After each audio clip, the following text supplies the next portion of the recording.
Let's move on to the last presentation, last but not the least, our most sought out presentation on the privacy architecture, Dave Gilmour. So Dave is a very senior enterprise architect. I've been associated with Dave for many years. Now he's a member of the open group and an active member of the open group, I would say. And he had done some extensive research on privacy architecture, and he wants to present that.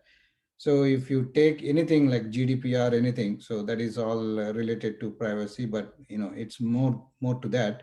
So I'll give let me give control to Dave, and he will present us that. Okay, so Dave, are you able to unmute now? Yep, can you hear me? Yes. Okay. I'm going to Share your screen. share my screen. Can you see that? Yes. Is that visible? Go ahead, Dave. You can see it? Okay. Right, I'll be quite quick. I've been in the privacy, because of my career, I've been in security and privacy for years. I was very close to the working party of the European Union that generated ultimately the GDPR. So I've been associated with GDPR for about 9 years now.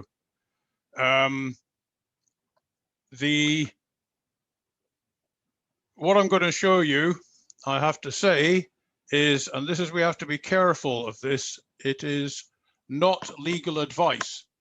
There was a famous judge, the law west of the Pecos River, Judge Roy Bean.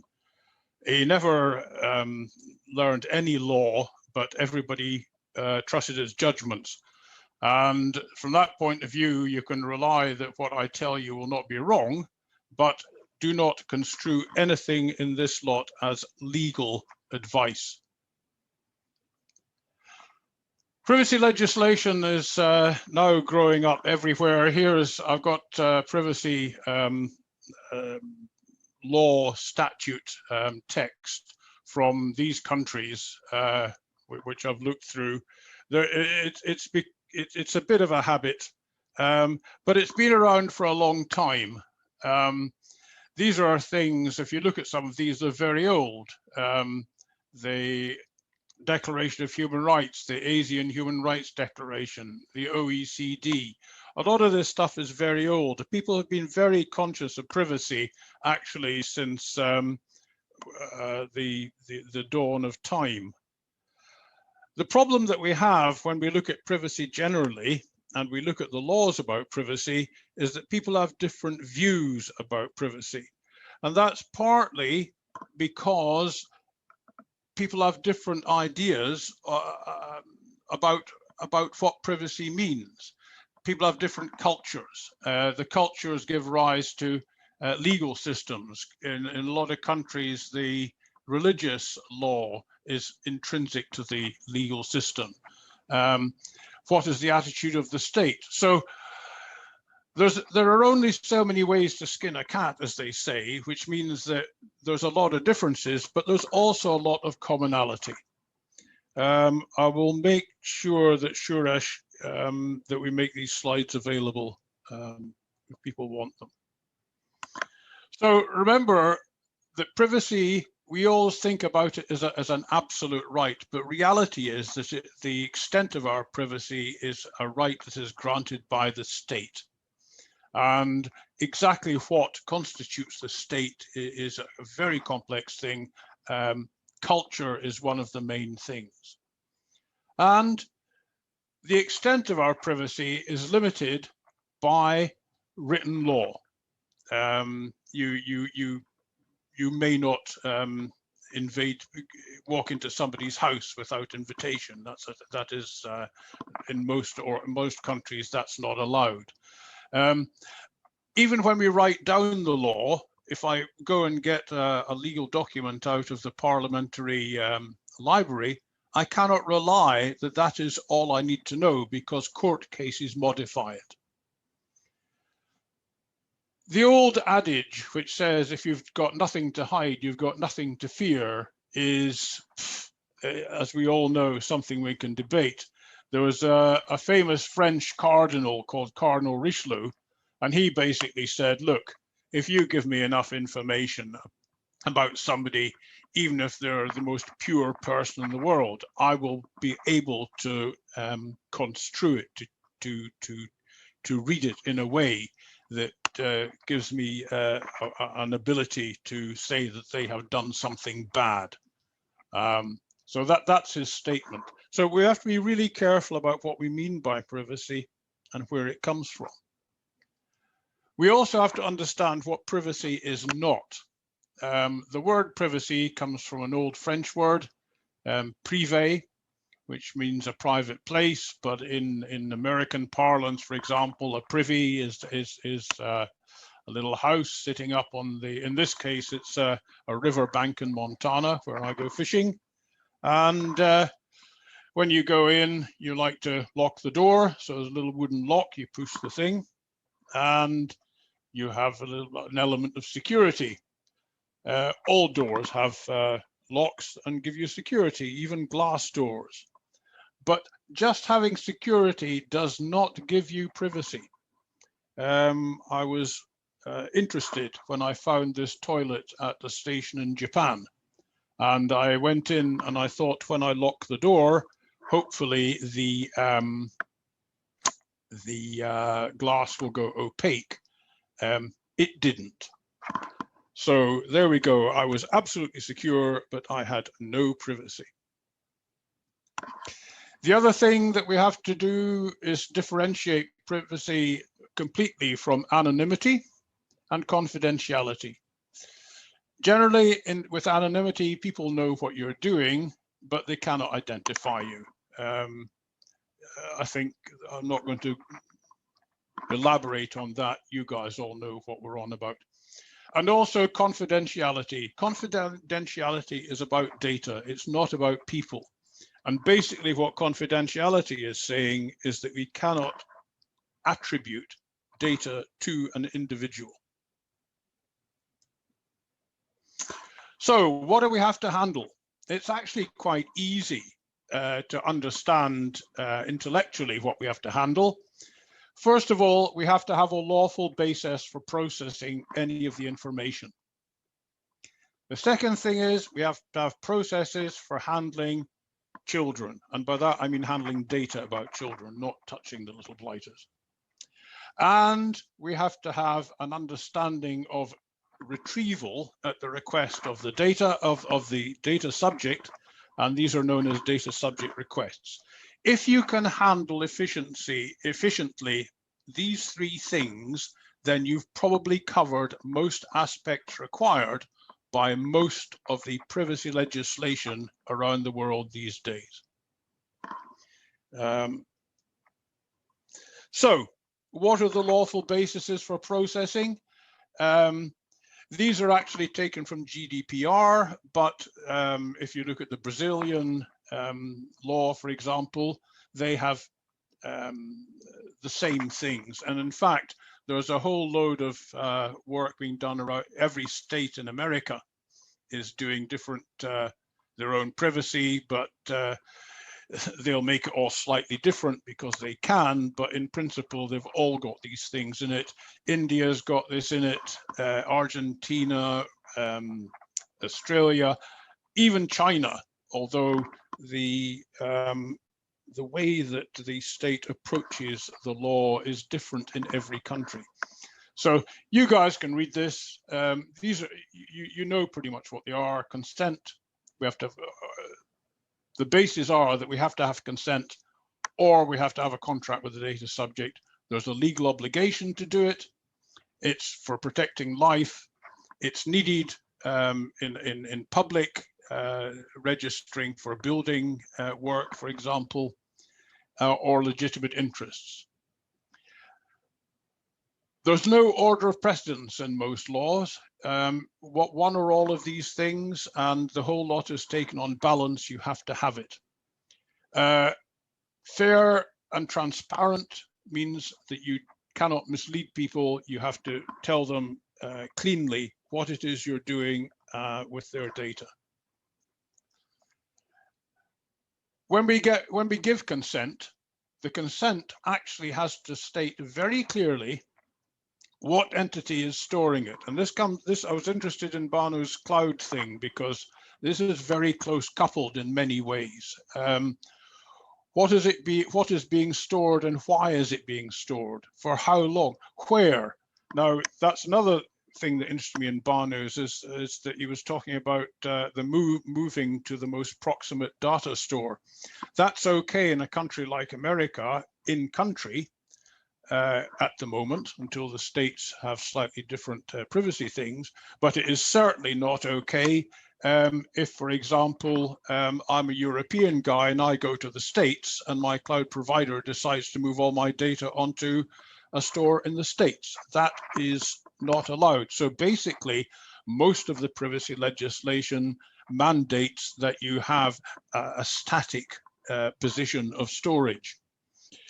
Automatic processing is not allowed either without the explicit permission of the data subject. Now, email is automatic processing of data. There is, strictly speaking, you should ask your data subject permission to contact them by email and tell them that you're going to store the messages where you're going to store them. Strictly speaking, also, buffering of these things in a store and forward email system, or even in a router, is automatic processing. Nobody knows. There hasn't been enough legal cases yet for there to be clarity on the extent to which these things matter or do not matter. So at the moment, they have to be mentioned. Sharing and why it's being shared. For example, your credit information about you that is shared by your bank with the credit agencies. Which entities are processing the data? If I have stuff as a service, processing as a service, you must tell the data subject who is processing the data, where it's being processed, and why.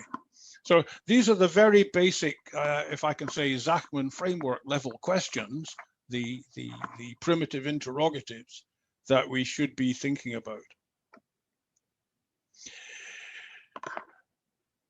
Consent is only valid if it's freely given. That means that it is specific, people know what they're signing up to. It's not hidden in the terms of service. You quite often see in the terms of service of like banks, we will share this data with associated companies. That is actually illegal under GDPR. They have to give you the name of the company. And not only that, they should not give the name of the company until they have ascertained that that company concedes to the consent that you have given. So we have to be very clear, and the requirement of most of the or the implication of most of the laws is that you have to retain proof of giving consent. So you would want to have a timestamp screenshot showing their tick and their mouse hovering over the tick box, for example, or some original paper document.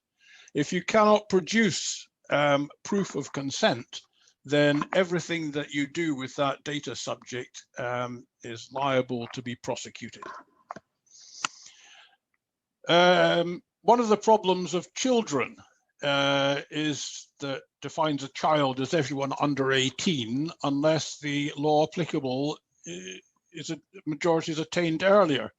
There are some countries in the Gulf and thereabouts where the definition of somebody not being a child is that they are married, and the age for being married can be as low as 6. So it's very difficult. Again, nobody knows quite what the ramifications of this are. For the most purposes, most people think about 12 or 13 is probably about right, maybe up to 18, but you have to check in each country what the limit is. And that gives you a problem if you're an international company, because you are going to have to ask people what their age is. The bottom line is the only way safe to proceed is to assume that everybody is a child until they have proven otherwise, because the penalties for contravening these privacy laws in the case of children are usually substantially more than the standard. So if you visit, here's a legitimate interest. If you visit our websites, you may receive personalized banner advertisements while browsing other websites. This is the sort of thing that you see for our legitimate interest to improve the goods and services that we offer to you, in whose opinion it's an issue. Let's move swiftly on. We have to have a data lifetime policy. We have to understand what's the active lifetime, what's the passive lifetime. So the active lifetime is I'm actually dealing with you now today, I'm taking your payment. The passive lifetime is, and you've opened an account, I will retain your account details. Passive lifetime and archiving probably, what's the word I'm looking for, could be considered in the same box. Deletion and destruction, they are two very, very serious issues. If you have a Dropbox account and you delete a file, that file is available for 60 days. So we have to really understand deletion and destruction. And that again brings us to cloud as a service. We only have a contract. We do not know for sure that our data has been deleted. All we know is that it's been put beyond our use. Now, from a legal point of view, putting stuff beyond use may or may not be an adequate demonstration of deletion. But again, for the most part, there hasn't been enough case law for us to know it.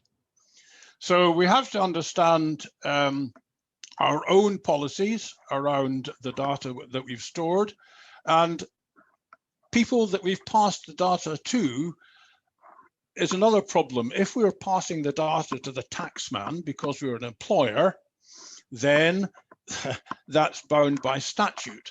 If we're passing it to a third party because they're friends of ours and we want them to advertise their goods because they give us a kickback, then we've got to understand exactly what their data policy is. Because if we don't and we pass data to them, we are breaching the privacy aspects. So these are what we mean by immediate usage and storage. As I mentioned, we have to be very careful. Backup cycles is another nightmare.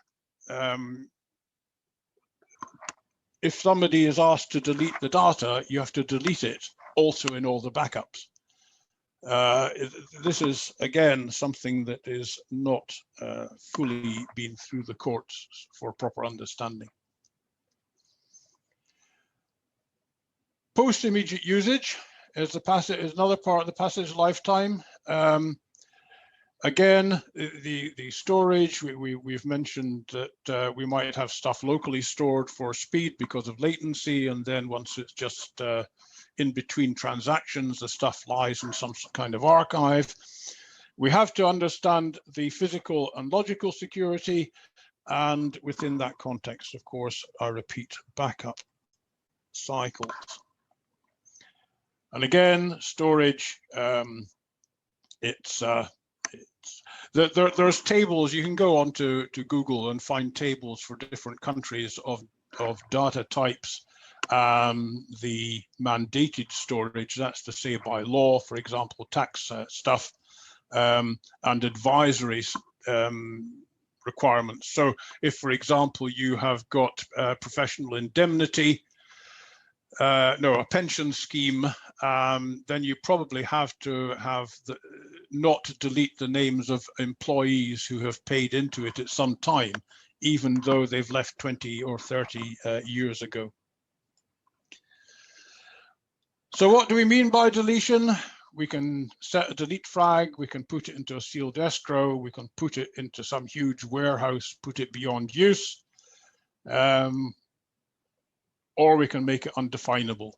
But we have to specify and really understand what we mean by data not being available through the deletion or put beyond use or destruction.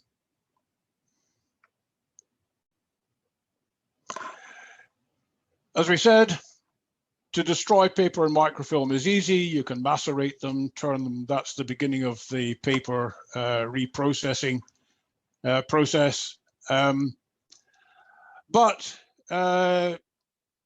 digital, how do you delete something from a blockchain? Well, the whole point of the blockchain, in a sense, is that you can't delete it or change it. So if I've got personal data that I keep in a blockchain situation, how do I prove that I've deleted it? Social media, data escapes, and remainance. You can look up these things, remainance. Google is your friend. As I say, this is a very swift to go through. For parties to whom we have passed data, we control our data. And again, this came up in the discussion about cloud, so I really don't need to repeat it. There's one other issue about what happens if we lose control and if the cloud supplier fails. And that is that some contracts, actually, they own the data. And we have had 3 instances in Europe where a cloud supplier has failed. Lawyers for the client have gone to the cloud supplier and said, how do we get our data back?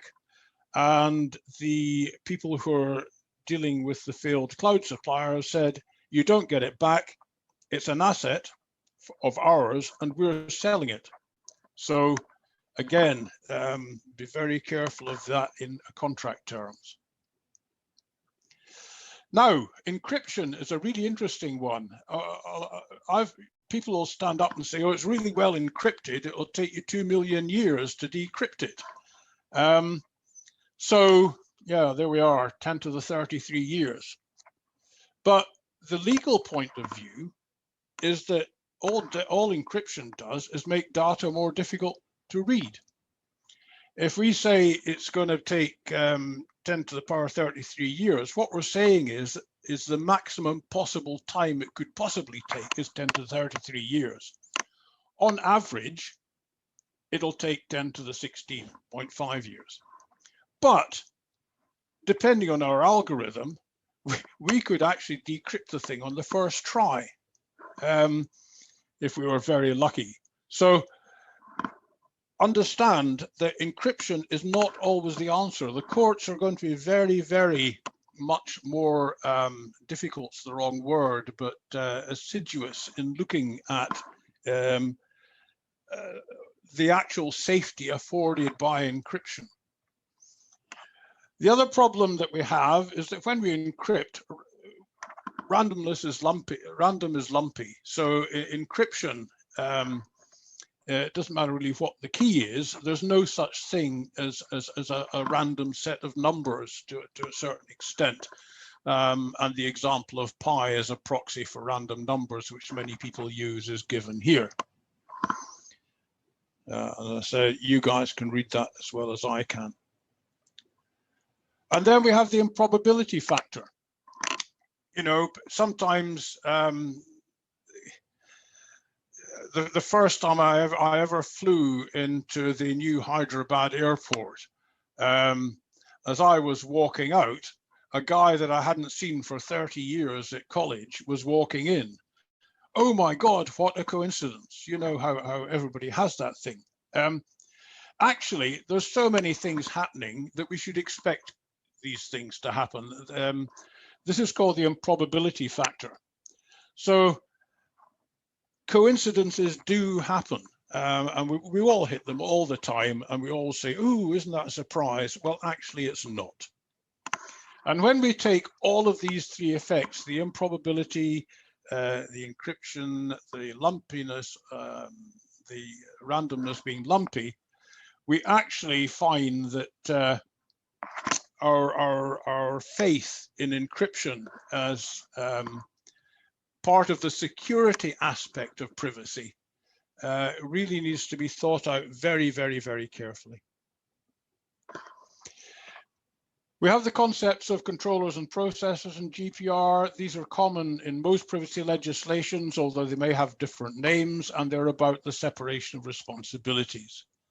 The controller says the purposes for which the data is processed, and the processor is the means of processing. It's very important to separate out these two.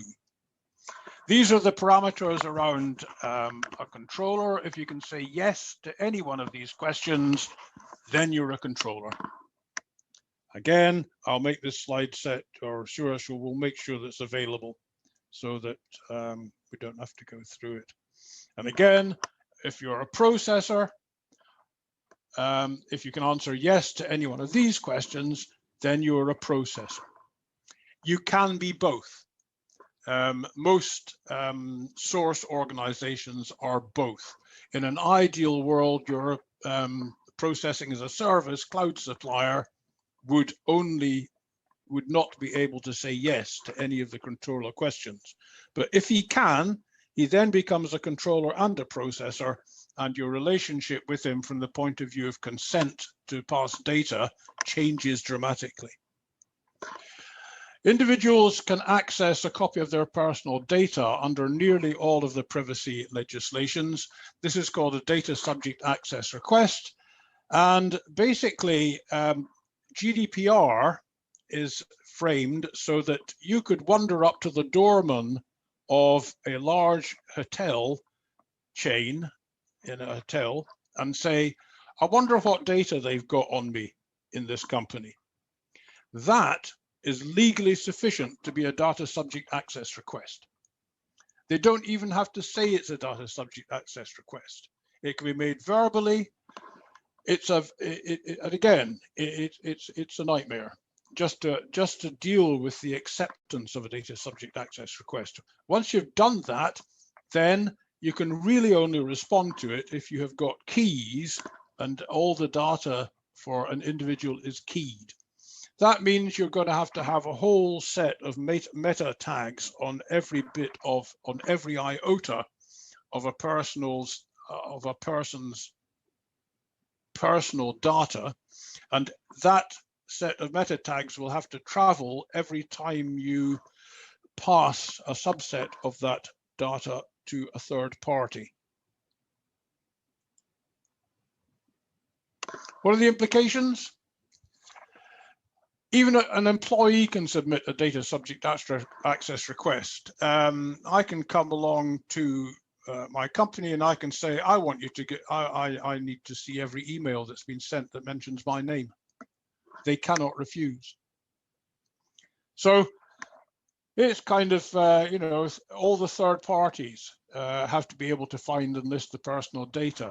You have to be able to go to Microsoft Exchange and say, what data have you got in your buffers concerning this guy?